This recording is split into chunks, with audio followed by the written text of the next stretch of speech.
Amigas, amigos, muchas gracias por estar en Versiones Públicas. Hoy vamos a hablar de algo muy importante, un alimento esencial para el pueblo de México, que ha logrado en estos 4 años y medio ser no solamente un relanzamiento, sino una difusión masiva. Vamos a hablar del libro, y en específico del Fondo de Cultura Económica. Y para mí es un honor, un placer estar aquí con Paco Ignacio Taibo, director del Fondo de Cultura, y muchas cosas más. Escritor, novelista policíaco, promotor del libro. Y ahora pues parece que les molesta mucho que regales libros, Paco. Que no solamente seas el titular de la editorial pública más importante de América Latina, sino que además se regalen libros. Pues es un problema francamente, el fondo no les importa demasiado, yo menos, pero por elevación disparar contra Andrés y contra la 4T. Sí. Y entonces creyeron encontrar un nicho. Y Reforma dedica una página completa entrevistando a 3 exfuncionarios del fondo diciendo por qué el fondo es un desastre. Y cuando leo los argumentos, digo, estos cuates fumaron mota de baja calidad, man. Porque, ¿qué argumentos? Sus argumentos son, hemos abandonado la vocación original del fondo, dicen. Y yo digo, ¿cuál es la vocación original del fondo? La de cuando se funda para hacer libros de economía para la universidad, cuando Orfila lo toma en sus manos y publica Los hijos de Sánchez y le cuesta la chamba porque ya Soldad lo corre con riesgo, o cuando se crean colecciones como los breviarios. O sea, obviamente ha cambiado el fondo. ¿Y qué esperaban? Perdieron las elecciones. Exacto. Y en esa medida al fondo llegó una marea diferente. Llegaron cosas muy particulares. Vamos a bajar el precio de los libros, lo bajamos. Vamos a crear una red de distribución nacional que llegue hasta la última ranchería, la creamos. Vamos a ir a todas las ferias del libro de pueblos, fuimos. Vamos a limpiar la economía del fondo y el gasto superfluo al demonio. ¿Tenía mucho gasto superfluo? Por todos lados, por todos lados. Tenías un super restaurante en el edificio. En la planta baja. Ah, en la planta baja. Sí, con chef de cocina francés. ¿Chef de cocina francesa? Sí, en un tiempo compró una bodega de vinos a un restaurante que quebró. Y eso no los indigna, que el Fondo de Cultura tuviera un chef de comida francesa, pero sí les indigna que el Fondo de Cultura Económica regale libros. Sí, eso, básicamente eso es. Cuando pregunté, oigan, ¿y esos vinos franceses dónde están? Y dije, no dejaron ni los corchos. Le pregunto a la secretaria, ¿qué rollo? Y me dice, pues a las 11 se decretaba la hora Hemingway y el gerente general, el director, bajaba. Y ya no salían de ahí hasta las 5 medio bebidos. Y luego, ¿sabes qué? Para ir a Frankfurt había que pasar por París con hotel de 5 estrellas. Wow. Teníamos un convenio con Guadalajara que nos costaba millones de pesos por nada. ¿Por la Feria Internacional del Libro? Sí, por nada. O sea, ¿a cambio qué? Nos daban derecho a ir a los hoteles de la feria. Pues rentamos un hotel nosotros y nos salió la tercera parte. Participamos, o sea, desbaratamos ese esquema. Pero el esquema estaba por todos lados. Se habían puesto librerías donde para entrar tenías que pagar entrada a un museo, para entrar en la librería. ¿En las librerías del fondo? Sí. ¿Pero eran museos públicos o sí. Museos? Qué barbaridad. Pero tenías que pagar entrada al museo. Sí. Y si no ibas al museo, no tenía puerta en la calle. Así es. Y alguien había creado eso. Y teníamos una librería en una zona de clase media sin estacionamiento. ¿Y esto? No, pues es que el primo de no sé quién, presidente de la República y luego director del fondo, la daba barato el terreno y la compramos. Teníamos, o sea, gasto superfluo por todos lados, por todos lados. Que no era un gasto que tenía que ver precisamente con la promoción de la lectura. Para nada. Pregúntate, algún día, la verdad es que frenamos cuando dijimos vamos a investigar cómo malgastaban el dinero, porque era paralizar todo el equipo de finanzas buscando ratas y agujeros. Exacto. No, vamos para adelante. Pero algún día sabré cuánto dinero se pagó en adelantos de regalías a los que escribieron los libros sobre la reforma política, que están todavía ahí en las bodegas del fondo, ya ni sé qué hacer ¿Ni con se ellos. distribuyeron? No sé si nadie los quería comprar, hombre. ¿Quién quiere la reforma educativa de Otto Granados?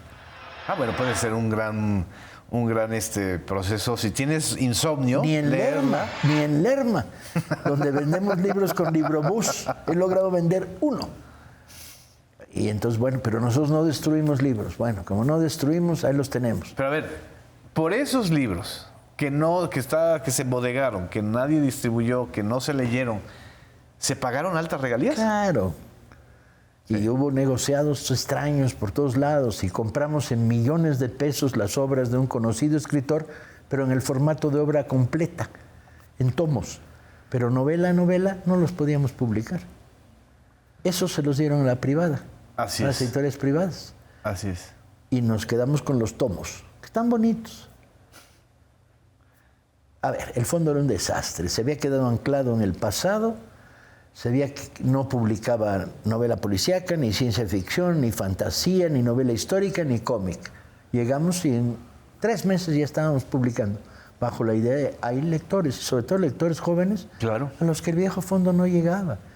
El fondo se había vuelto una máquina de perpetuación de privilegios, De una élite y muy elitista y muy analfabeta. reaccionaria y muy conservadora. Sí. No eran lectores, no eran analfabetas. ¿Pero qué leían? Estaban muy emocionados cuando podían publicar un libro en ediciones español y polaco bilingüe. Por mi madre, que hay uno, no sé si es alemán y español. Y yo pregunto, Yo tengo uno de esos libros que está en polaco y está en español. Sí, eso. Yo pregunto, ¿cuántos lectores bilingües hay? Pues en todo el planeta habrá unos 200 lectores de ese libro, no bilingües. Y entonces, ¿cuántos hicimos? ¿Para qué hicimos 1500? Ahí está en la bodega durmiendo el sueño de los libros. Así es. El sueño de los libros es peligrosísimo porque te repleta las bodegas de libros que no puedes sacar al mercado real buscando lectores. ¿Y qué cuesta? ¿Cuánto cuesta estar embodegando libros? Sacamos eso, bajamos el precio de los libros, llevamos creadas 15,000 salas de lecturas y clubes a los que les regalamos libros. Pero 15,000 salas. ¿sí? En estos momentos 15,000 vamos a llegar y yo creo que a fin de año vamos a subir notablemente. Cada sala es un promotor voluntario y un núcleo de gente que se reúne con él en el parque, en una biblioteca, etcétera, y hacen fomento a la lectura. Y ahí estamos regalándoles libros, claro que les estamos regalando libros. Así es. Y regalamos libros a una biblioteca de pueblo que hicieron su librero en una esquina del Comisariado de Asuntos Ejidales con tablón y ladrillo. Y les mandamos 150 libros escogidos, preguntando qué lectores hay ahí. Así es. Y nos contestaron, viejos que leen Historia de México y leyendas. Pues va. Jóvenes, yo me he dado cuenta que en las librerías, al menos de la Ciudad de México, donde yo he estado del Fondo de Cultura, hay una presencia de jóvenes que van a comprar. No solamente los jóvenes a los que se les regalan los libros, sino que también jóvenes que ya consideran la importancia de invertir en comprar libros, que eso ya no existía. Para llegar a ellos tuvimos que bajar el precio de los libros de veras. Hicimos Vientos del Pueblo, de 20 pesos a 11 pesos. Y llevamos 5 millones de libros vendidos de Vientos del Pueblo. ¿Cuántos? 5 millones. 5 millones. 5 millones los regalamos en 4 años y medio. Y en esos 4 años y medio vendimos 5 millones de libros de Vientos del Pueblo. Wow. ¿Cómo? Con librobuses que llegan a las alturas de la sierra de Oaxaca o van al Mante, Tamaulipas, o se meten en mitad de la zona del Triángulo Dorado de Sinaloa. Y ahí llegan nuestros librobuses, paran, abren y venden libros a precios totalmente asequibles. Ahora, no creas lectores regalando libros y bajando los precios. Yo no sé quién se inventó eso, pero eso es una de las tesis de los que opinan en Reforma. Exacto. Y yo digo, de verdad. De que si regalas algo ya no lo aprecia la gente. Y usan términos como el libro se desvalora si lo regalas. Y tú dices, pero híjole, no leyeron a Machado, ¿no? No es lo mismo valor que precio, ¿no? Así es. Híjole, no leyeron ni siquiera los teóricos económicos del Fondo de Cultura Económica, Ni ¿no? siquiera. Pero ¿a qué responde eso? No solamente es un tema de atacarte a ti para descalificar toda la 4T o la Cuarta Transformación y, por supuesto, al presidente López Obrador, sino también hay un desprecio, ¿no? Al hecho de que la gente tenga más acceso al libro, ya sea con precios mucho más bajos, ya sea regalados, o ya sea en colecciones, como la que hiciste de los 21 para el 21, ¿no? ¿A qué obedece? Bueno, primero son muy reaccionarios. Segundo, son tontos. Combinación que se presenta frecuentemente en la historia de México. Luego, además de reaccionarios y tontos, son neoliberales. Sí. Miden el mundo en términos de mercado, consumidores. Y cuando yo llego y digo, reúnan las 120 librerías del Fondo Educal, nosotros no trabajamos con compradores, trabajamos con lectores. Flexibilidad. Hablen con la gente.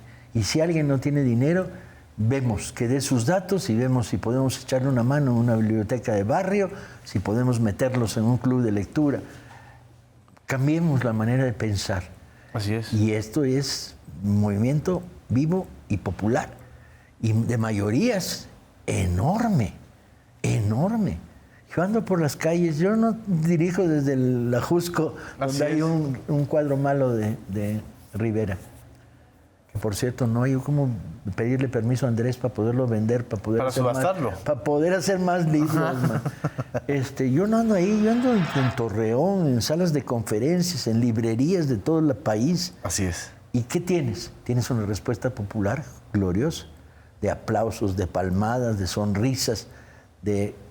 se lo llevaba a mi mamá, que llevaba 30 años sin leer, pero ahora que sus hijos ya se fueron de la casa, volvió a leer. Sí. ¿Cómo pueden negar esta evidencia obvia? A ver, hay amargura también, Paco. Es decir, hay amargura por la felicidad que se te nota y se le nota al equipo del Fondo de Cultura de estar promoviendo el libro. Es decir, ellos hubieran preferido que te hubieras quedado en una catacumba, que no salieras a repartir libros, que no tuvieras un punto de vista, en fin, no sé, creo que hay una amargura muy profunda en eso. Sí, yo creo que son los damnificados de la 4T. Todos querían ser funcionarios de alto nivel, todos querían ser agregados culturales en embajadas, todos querían seguir viviendo el cuento. Sí. Y el cuento se les acabó. Y hay amargura. Yo creo que hay una amargura. El hecho de que hayamos tenido que suspender las suscripciones a revistas que no vendían, pues debe haberles... Claro, porque además el Fondo de Cultura era un anunciante constante de 2 o 3 revistas, Nexos, Letras Libres. Y no solo llegaban por suscripción 500 ejemplares y vendíamos 40. Y a la bodega. O sea, era un gran embodegador de libros. Necesito una transformación biológica. Tengo que hablar con los que escriben en el fondo temas biológicos. Necesito ratas reaccionarias para que se coman esos libros. No hay manera de librarme de ellos. Bueno, las editoriales privadas los trituran. Sí. Trituran ese papel. Sí, pero nosotros no. ¿Por qué el fondo no tritura? Porque empiezas triturando a un canalla y terminas triturando a un amigo que no lo es tanto. Exacto. Destruir es pecado. Ya veremos qué hacemos con ellos. Se los ofrecimos a algunos autores diciendo, oye, tu libro no se vende, te lo damos a peso. Y no contestaron. No contestaron. No. Cualquiera que haya sido un autor de mi caso o en el caso de que te publican libros las editoriales privadas, pides tu limosna, de que te dejen los libros para que tú los distribuyas, ¿no? Así es. Y no que te den nada más el 10% de regalías más 10 ejemplares, ¿no? Sí. Esta noción del libro como producto, como mercancía. Son neoliberales. Son neoliberales ofendidos, chafas, aristocratizantes, mercantilistas y muy anti-4T. No más que habría alguien ya a estas alturas del baile les debía haber dicho que perdieron las elecciones. Y que las van a volver a perder, peor todavía. Así es, así es. Ahora, hay otro punto que no es el punto de ataque porque no pueden atacar al Fondo de Cultura Económica y a ti por ese lado, de sectarismo. Es decir, de que ya no se publican autores o libros o no se reeditan autores o libros que no tiendan a una ideología. Eso no es cierto. Estamos reeditando sistemáticamente autores que no son, digamos, firmemente 4T. Y si no hemos publicado otros es porque no nos han mandado proyectos, o sea, libros terminados. Y en nuestras librerías, pues ahí está Vargas Llosa y Aguilar Camín y Krause. No les va muy bien, pero no es culpa nuestra, pues ahí están en las librerías. ¿Y los regalas? No. Eso sí que los compres. Sí. Perfecto. Este del budismo es un libro nuevo, o una reedición de esta colección, que es una de las colecciones más hermosas del fondo, que son los breviarios, ¿no? Sí. ¿Cuál es la diferencia? Que cuando nosotros reeditamos, a veces bajamos el precio original. Esto en la política editorial general de las transnacionales no existe. Cuando reeditas, subes el precio. Sí. Nosotros no, ya amortizó. Tienes este otro libro precioso, además. El origen de Hispanoamérica y la caída de la monarquía católica, Alfonso Mateo Sagasta. Sí. De esta colección de historia del Fondo de Cultura, que es una belleza. Es una coedición, porque estamos coeditando con editoriales de la tabla media española que no tienen fuerza distributiva en América Latina. Entonces, al coeditar con ellos, nosotros aportamos la distribución en América Latina. Es un libro bien interesante porque lo que cuenta es el punto de vista, no solo de las independencias en toda América Latina, sino de los españoles. Y es un libro polémico. En España ha causado daño. Este libro es uno de nuestros bestsellers. Que además es para audiencias juveniles e infantiles, ¿no? Infantiles, ¿no? Sí. ¿Hace cuánto que el Fondo de Cultura no reimprimía libros infantiles? No, lleva años. Ahí sí hemos hecho continuidad. ¿Ah, sí? Años publicando infantil y siendo la editorial más importante del mundo hispanoparlante en infantil y juvenil. Sí. Y proseguimos. Funcionaba, hay calidad, adelante. Añadimos una variante. Empezamos a producir libros para niños pobres, no solo para niños de clase media, que distribuimos a través del Libro Bus. Tengo esta maravilla que es Mowgli y el Ancus del Rey. Sí, un Kipling tradicional. Sí. 15 pesos. 15 pesos de Rudyard Kipling. Sí. Y esta belleza de Eduardo Galeano. Ahí tenemos que 15 pesos, Galeano hablando de fútbol. Exacto. Y ahí tengo que agradecerle enormemente a Siglo XXI, que tiene la exclusividad de la obra de Galeano, que nos dio permiso para hacer gratuitamente este libro. Hay un montón de trenzado de alianzas. Hay una generosidad también, ¿no? En este caso, enorme. Y un trenzado de alianzas muy grande con editoriales españolas, con alcaldes de pueblo chiquito, con salas de cultura, con municipios, con promotores, con colectivos. Sí.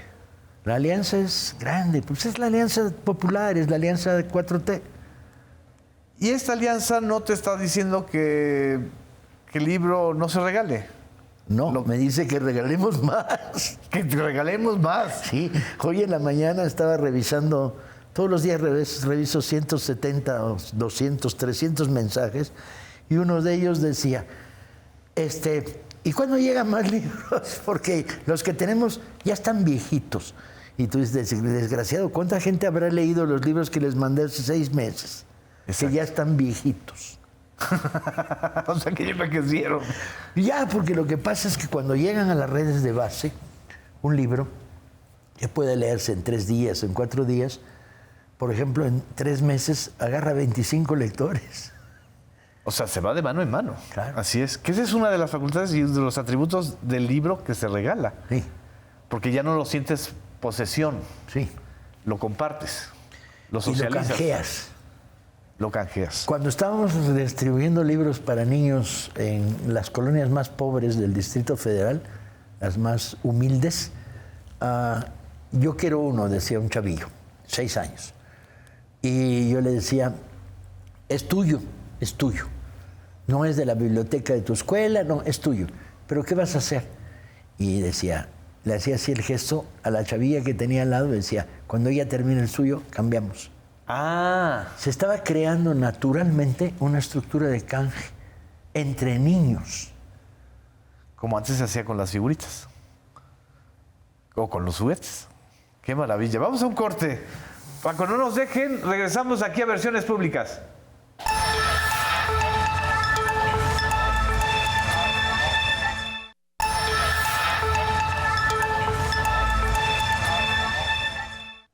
Regresamos a Versiones Públicas con Paco Ignacio Taibo II. La fiesta del libro. Es que lo que estamos viviendo es una fiesta del libro. Sí. De veras, es una fiesta. ¿Cómo la describirías? Yo contaría la anécdota que te contaba cuando no estábamos en cámara, de que en Iztapalapa estamos regalando libros. Y una señora, digo, uno por cabeza con el micrófono desde el escenario. Y una señora agarra dos. Y se me ocurre la imprudente idea de jalarle uno. Y la señora dice, no, porque el otro es para mi hermana que está en silla de ruedas, que no sé qué. Y yo argumentaba, señora, lee el suyo y luego se lo pasa. No, jalo y que me mete el diente. Véase, todavía está la huella de la mordida. Eso es pasión por los libros. Pasión por la lectura. Por la lectura. Me rendí. Dije, no, pues ahora leí uno para usted y uno para su hermana en silla de ruedas. Faltaba más. Pero hay un ambiente por abajo de leer puede ser divertido, leer puede ser apasionante, leer puede ser subversivo, leer puede ser revolucionario, leer cambia la vida, leer. He descubierto cosas fascinantes en los altos del Cerro del Judío, creo que era. Fui a dar una conferencia sobre el cura Hidalgo y sus amigos y era la hora de la tarde en la que no habían regresado del trabajo los hombres y estaban las mujeres con sus bolsas del mandado, etc. Y la mayoría. Y les interesó el tema de Hidalgo y me hacían preguntas y bueno, y regalamos un libro. Y creamos una pequeña biblioteca comunal con 100 libros más. Y como al mes me dicen, Paco, ¿cuándo vuelves? ¿A dónde? Pues aquí al Cerro del Judío. ¿Y a qué? Ahora te toca hablar de Morelos. Ya quería la secuencia. Porque Hidalgo ya nos lo sabemos. Ajá. Ahora te toca hablar de Morelos. Curioso el interés por la historia. Exacto. En esta fiesta popular. Es muy grande y tenemos que producir material. Porque se había anestesiado ese interés. Se había vuelto estampita en el colegio y demagogia en la calle. Exacto. Y de repente no. ¿De dónde venimos? ¿Quiénes somos? ¿A dónde vamos? La 4T despertó esto. Esto que acaba de pasar con Pancho Villa. Exactamente. La posibilidad de que una plataforma digital tenga una serie de Pancho Villa. Que Pancho Villa... bueno, hasta que el reaccionario de Paco Calderón me responda en un tuit de que diga, no, ¿por qué están endiosando a un bandido, a un asesino, a un cobarde? O sea, todo vuelve otra vez toda esa discusión de la demonización de Pancho Villa, ¿no? Así es. Yo me eché 5 días de carretera y 7 conferencias en 5 días, desde México hasta Ciudad Juárez, hablando de Pancho Villa con auditorios repletos. ¿Y qué es lo que les despierta esta pasión por la lectura de Pancho Villa? ¿O por el personaje? ¿De dónde venimos? ¿Quiénes somos? ¿A dónde vamos? ¿Y Villa quién es? Es el hondo bajo fondo donde el barro se subleva, Quilapayún puro y duro. Y al mismo tiempo es el creador del ejército del pueblo más importante que ha habido en la historia de América Latina. Así es. Y al mismo tiempo es el tipo que creó 50 escuelas en 50 días en Chihuahua. Exacto. Y es el tipo que expropió a la oligarquía chihuahuense y no les dejó ni los calcetines. Y es el tipo que bajó el precio de la carne al 10% de lo que costaba. Nunca los pobres de Chihuahua comieron tanta carne en su historia. Y eso cuentas y cuentas y cuentas y dicen, reflexionen. Y un hombre con una utopía, no era... Con un proyecto de revolución social. Villa es Villa, aunque no les guste. Y sobre todo porque no les gusta. Y un promotor de la lectura. Grande. Él mismo aprendió a leer y los últimos años de su vida estaba en la escuela en Canutillo, sentado hasta atrás, y iba leyendo el tomo 4 del Tesoro de la Juventud. El tomo 4 del Tesoro de la Juventud. Sí, que tiene, ¿qué son los asteroides? Una novela de Julio Verne. Sí. Sí, esto que no se los puede arrebatar la alegría de la gente. Es decir, lo que sí yo he observado también es que esa otra gran iniciativa que tú tienes y creaste antes del Fondo de Cultura Económica, que es la Brigada Cultural, la Brigada para Leer en Libertad, también se ha potenciado. Sí. ¿De una u otra manera tú crees o sientes que ese fue tu gran entrenamiento para el Fondo de Cultura? El mío y el de Paloma, que la sigue dirigiendo, pero sí fue el gran entrenamiento. Aunque yo llevaba mucho tiempo tratando de encontrar claves para fomentar la lectura. Presentaciones en la calle. He hecho presentaciones de novelas mías en campamentos de huelga infinidad de veces. Sí. En esquinas. Sí. Y no hay nada. Bueno, formaba parte, y la brigada lo hizo maravillosamente, porque inventó bajar el precio de los libros, ir a la calle, abrir los debates. Y es una escuela. Para mí fue una escuela para llegar al fondo. Eso y el Che. ¿Y el Che? Sí, es mi otra escuela, que es cómo tienes que administrar. Tienes que administrar de abajo hacia arriba y escuchando a todos y sin miedo. Y pues eran mis escuelas. Y luego Andrés dijo, pues órale. Pues yo dije, pues órale. ¿Alguna vez imaginaste que el Fondo de Cultura podría ser una iniciativa de este tamaño? No, ni imaginarlo, ni de hecho hice una declaración que fue veneno.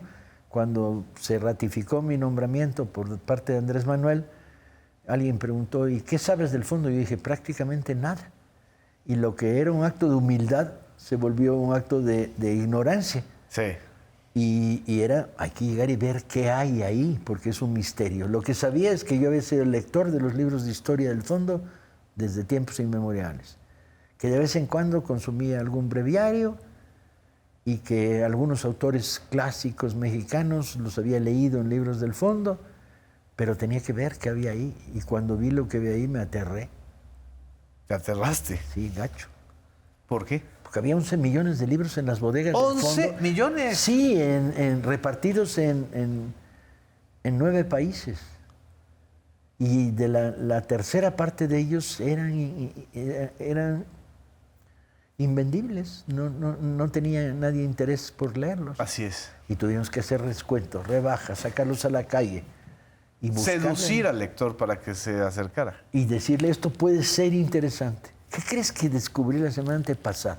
Que teníamos 400 ejemplares en bodega del escrito de Julio Scherer sobre Pinochet, donde cuenta la historia de que fue a hacer una es un entrevista gran y no se la reportaje que dio. escribió Bien. en el Excelsior. Bien, esa estaba en nuestras bodegas. ¿Embodegados? Sí. 400 ejemplares. Sí. Y ahora... Que el propio don Julio estuvo buscando, anduvo buscando. Probablemente porque el fondo era en una larga época una especie de laberinto. Ahora, empezamos el miércoles próximo Zócalo, Monumento a la Revolución. Bueno, ahí van a estar. ¿Y a cómo? A 39 pesos. Wow. Pues este lunes empieza el remate de los libros. Empieza el miércoles el remate de libros en el Monumento a la Revolución. Y ahí va a estar el fondo. Hay que ir. Y otra cosa que es muy importante, Paco, que no puedo dejarla ir, tu absoluta militancia y convicción y apoyo y generosidad con los medios públicos. Es decir, no concibes la promoción de la lectura y la lectura misma ajena a la comunicación. Es fundamental. ¿Por qué? Y ha sido, de veras, los medios públicos han sido el oxígeno del fondo. Porque en la medida en que se nos cerraban la televisión y la radio y los periódicos, sí. Y había muy pocos periódicos que nos hagan eco, tuvimos que salir con programas de televisión o de internet a los medios públicos, que fue la manera de difundir. Así es. Hemos sacado este libro, estamos promoviendo esto, y para mí, sin los medios públicos nos hubieran estrangulado. ¿Esa experiencia te la dejó también la pandemia? Porque durante toda la pandemia empezaste a hacer contenidos. A generar contenidos y escondernos en internet. Exacto. Que era la manera de esconderte, pero salir. Y entonces la pandemia nos dijo, por aquí va la cosa. Leer una hora inesperada. Leer es un éxito notable. Es uno de los programas de más audiencia aquí en el canal y en Capital 21. Así es. Y tú dices, pero además te siguen de la manera...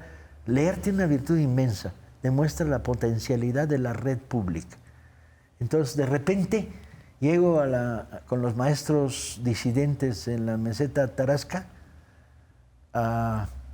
y me dicen, aquí te vemos. ¿Y cómo? Porque nos reproduce Televisión Michoacana, que tiene una zona de luz donde había sombra de los privados. Exacto. Y entonces ahí llegamos. Llegamos de las maneras más inusitadas. Ahora en Torreón alguien me dijo, ¿los vemos? ¿Cómo? Pues y señalaba unos tenis colgando de un cable. Un diablito. Un diablito. Se colgaban de una cablera que nos reproduce. Sí. ¿A través de qué convenio? Vaya usted a saber, ni quiero saberlo. No, es el Mosofer, es decir, deben reproducir todas las cableras del país a los canales públicos. Es un deber. Y cuando sales maravilloso porque llegas al lugar enorme. Así es. La red es enorme. Así es oxígeno puro para nosotros. Ayer se produjo una encuesta interna en el fondo que decía, ¿cuántos de ustedes están leyendo porque nos ven en alguno de los programas de televisión? ¿Por internet o por...?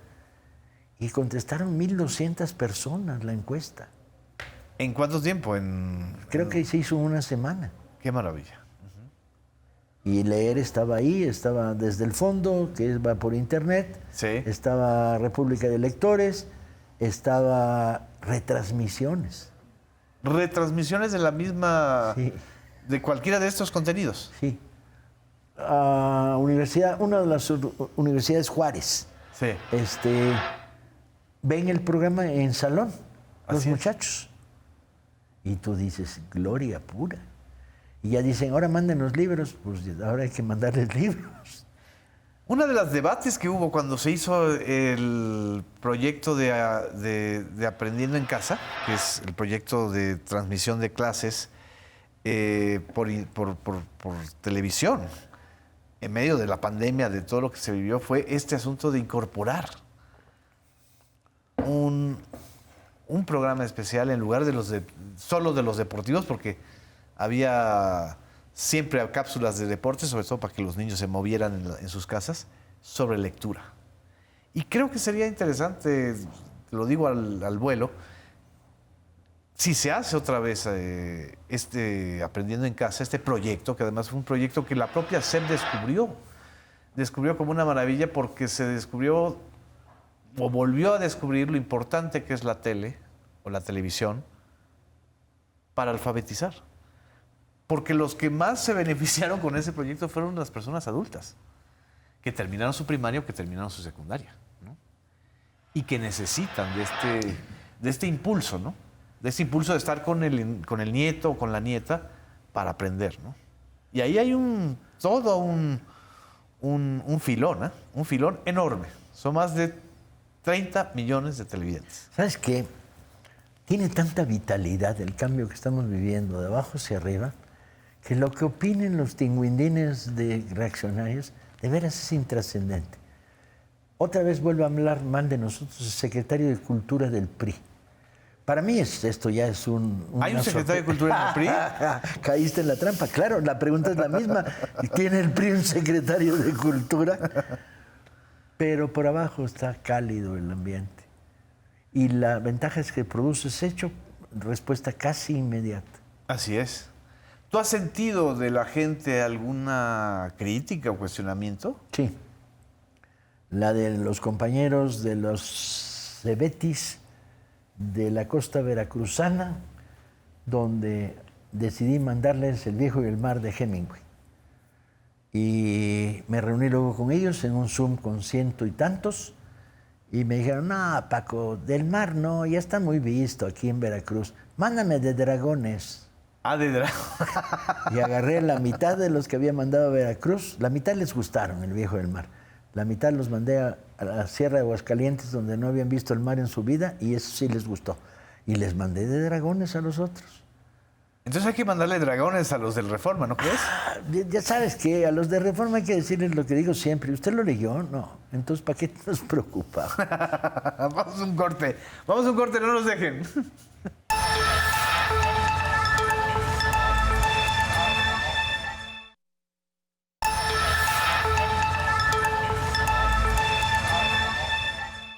Regresamos a Versiones Públicas. La fiesta del libro con Paco Ignacio Taibo es mucho más divertida porque además lo vives. Hay una parte infantil tuya que es maravillosa, o sea, sigues haciendo travesuras, eso también es una maravilla, ¿no? Maldades, de vez en cuando. Maldades. De vez en cuando. En Poquitas. general, sí, es más divertido ser optimista y Así es. creativo los pobres primero y va. Es más divertido que hacer maldades, pero de vez en cuando hago alguna maldad. Una de las diversiones, que no maldad, de lo que has hecho en el fondo es imprimir cómics. ¿Qué ha sucedido con eso? Dijimos, vamos a hacer una colección de novela gráfica del nivel más alto y barata, porque lo que estaba llegando a México era chatarra y cómic de gran calidad en formato de pasta dura a 2,000 pesos. Y entonces, 2,000 pesos. Sí, hicimos una colección que cuesta 140 pesos. Wow.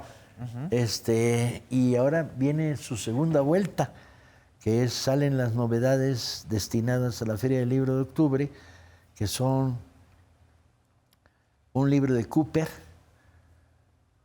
el norteamericano, Sí. una novela gráfica de Segura, el español, y Bernet, que se llama Kraken, la historia de cómo hay un Kraken. un monstruo en las cloacas de una ciudad que puede ser Barcelona o algo así, y es un monstruo que se traga todo, y novela de aventuras deliciosa, muy bien dibujada además.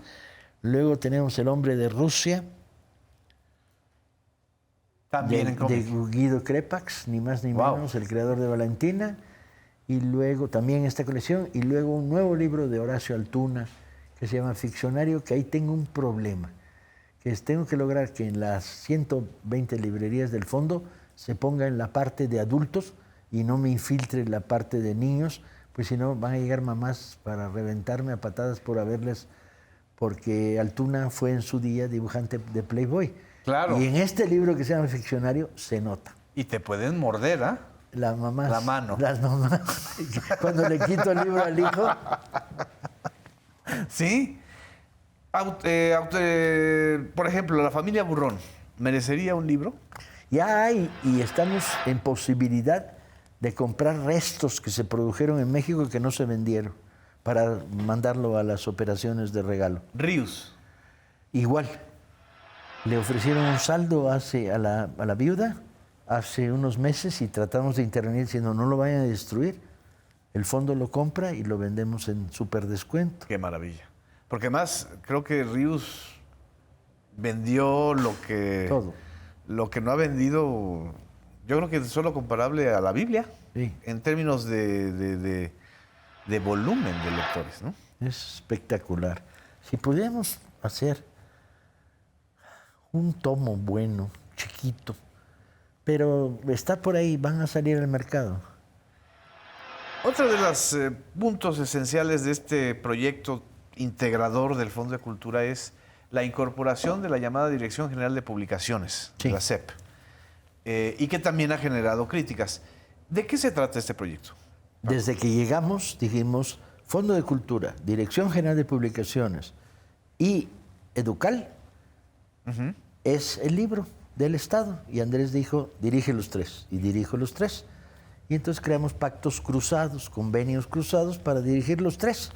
De tal manera que si un libro bus nuestro sube hacia Carrillo Puerto, haciendo la ruta Tabasco, porque tiene que ir encontrando puntos de apoyo Sí. el librobús.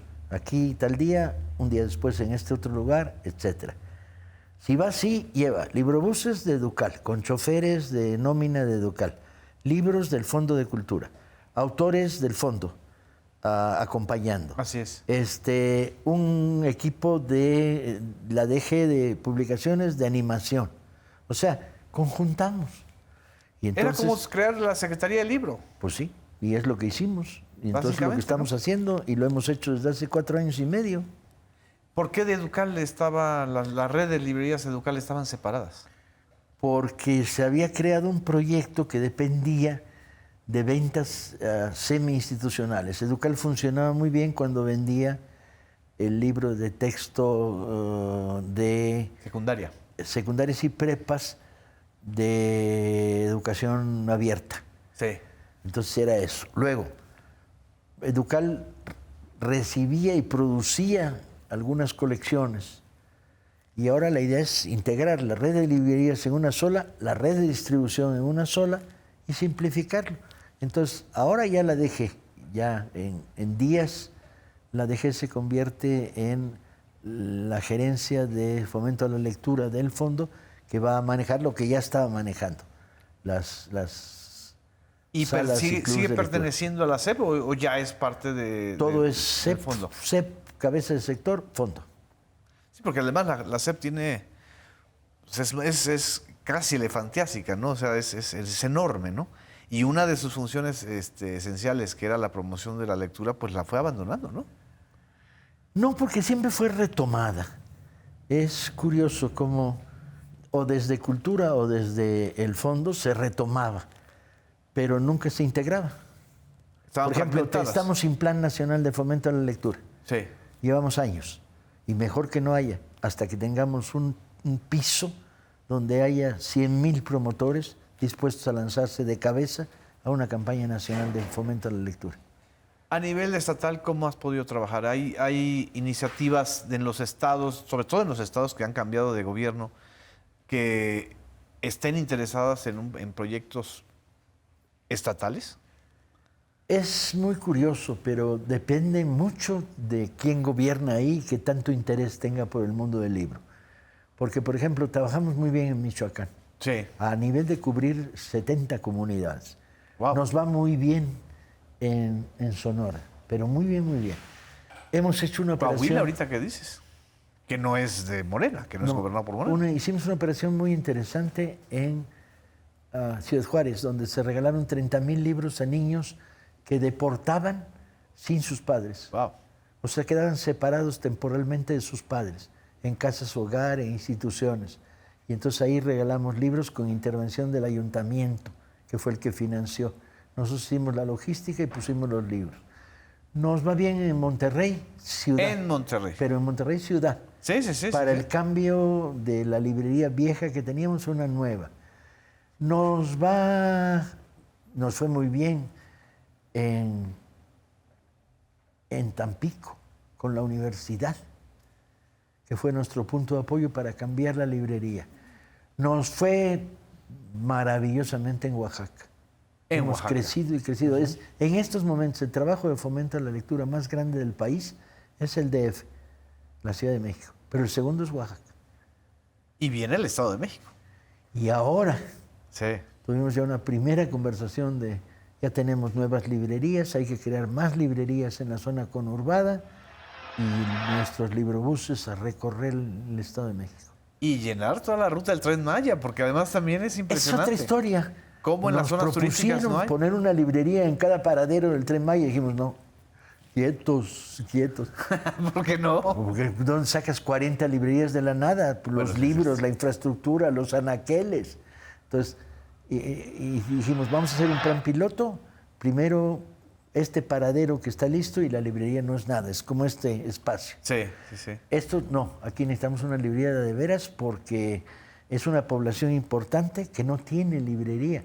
Entonces, la estación del Tren Maya va a tener una librería Exacto. para público, no solo para viajeros. Ah. Y entonces vamos con un plan piloto, las bases para este piloto, y yo creo que hacia fin de año tendremos las 4 primeras. Las 4 primeras de las... De la ruta Tren Maya. De la ruta de la parte de Campeche, de Yucatán o de la Riviera Maya. Depende de dónde está más avanzada la estación, Ah, ok. porque hay que adaptarlas. Para una librería del tamaño de esto es muy sencillo, pero hay que hacer muebles especiales. Sí. Y para una librería seria, pues hay que meterle un par de millones de pesos de libros. Yo creo que te va a ir muy bien en Cancún. En Cancún, 1,700,000 personas, habitantes. O sea, la zona que ha crecido, igual que Playa del Carmen, a un ritmo de 8% anual. Las únicas librerías que había, las únicas, eran las de una cadena de restaurantes, Sambors, las de Ducal. Sí. Y 2 del Fondo de Cultura, nada más. Es decir, teniendo esa explosión demográfica y esa necesidad de hacer civilización, de hacer sociedad, ¿no? De no solamente ir como migrantes económicos a construir hoteles y a estar en el área de servicios, ¿no? En noviembre lanzamos una ruta al sureste.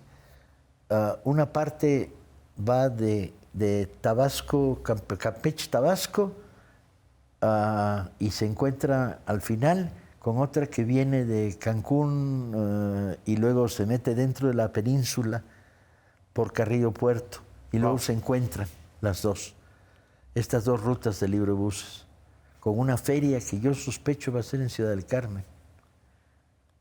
Es interesante esto, Paco, porque también es cambiar la ecuación, es ir hacia los lectores, ir hacia donde están los lectores, no que los lectores acudan a las grandes ferias, ¿no? No.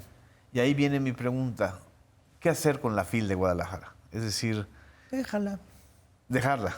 Sí, es un reducto de pensamiento conservador. Vas, llegas, insultas a 2 o 3 autores reaccionarios, ellos te insultan a ti, sonríes, el stand del fondo baja los precios brutalmente respecto a los de al lado. Sí. Ahí va. Pero a mí lo que me interesa es potenciar el cuarteto de ferias de octubre, que es el Zócalo, que es fundamental, porque es una feria democrática Sí. y de gran debate. Potenciar la feria de Tampico, potenciar la feria de Monterrey y potenciar la feria de Oaxaca, que se producen en un mes, las 4. En Y el ahí mes estamos, de octubre. Y ahí estamos echando la casa por la ventana. En Tijuana, por ejemplo, donde hay... La feria va bien. En el Secut. En el Secut, sí. Este año el Secut, la librería del Secut es el fondo. Sí. Entonces la manejamos desde ahí. Pero había que ir más, hay que ir más. Hay que ir a la frontera norte con 2 proyectos. Uno de ellos el regalo de libros a niños, sobre todo, en situaciones de precariedad. Ese es uno. Y el otro es hacer un recorrido fortaleciendo. De repente hay cosas muy brillantes. Lo que está pasando en Piedras Negras también tiene buen humor. Tenemos una pequeña librería con 2 chavitas muy jóvenes. 2 atienden la librería. Pero hicieron un listado de clientes y les avisan cuando llega un libro que les puede gustar. Tienen contacto con las estaciones de radio de la comunidad. Cuando no tienen mucha actividad, salen a la calle y ponen un tendido de libros en la puerta de la librería. Y esa librería, en promedio por habitantes, es un éxito. Wow. Y ese ejemplo hay que pensarlo para toda la cadena de librerías en la zona fronteriza. Un último tema que quería yo tratar también contigo, Paco, es esta ficción de que ya el lector solamente pide libros vía digital y de que solamente se leen los libros en vía digital. Todo este mundo Amazon, es decir, el mundo en donde yo ya no voy a librerías, yo solamente adquiero los libros a través de Amazon y... ¿Qué es esto? Es también parte de, pues, de un desafío o de una manera de plantear una dificultad del acceso al libro, ¿no? Si la librería no tiene atractivo extra que el libro sobre la mesa, usa Amazon. Nosotros vendemos kilos de libros en Amazon. Miles. Sí. Miles. Y lo no que hay pasa pleito, digamos, con esta manera. Y ni con ninguna otra red comercializadora. Y libros digitales. Para nosotros es más interesante a una biblioteca no venderle un libro en papel, sino venderles una licencia para 100 lecturas en digital. Wow. Que les cuesta centavitos. Así es. Para nosotros es rentable y es servicio social. Sí. Y la librería tiene que producir más que eso. La librería tiene que tener los sábados cuentacuentos, que cuentan cuentos infantiles, y los domingos. Tiene que tener conciertos de vez en cuando.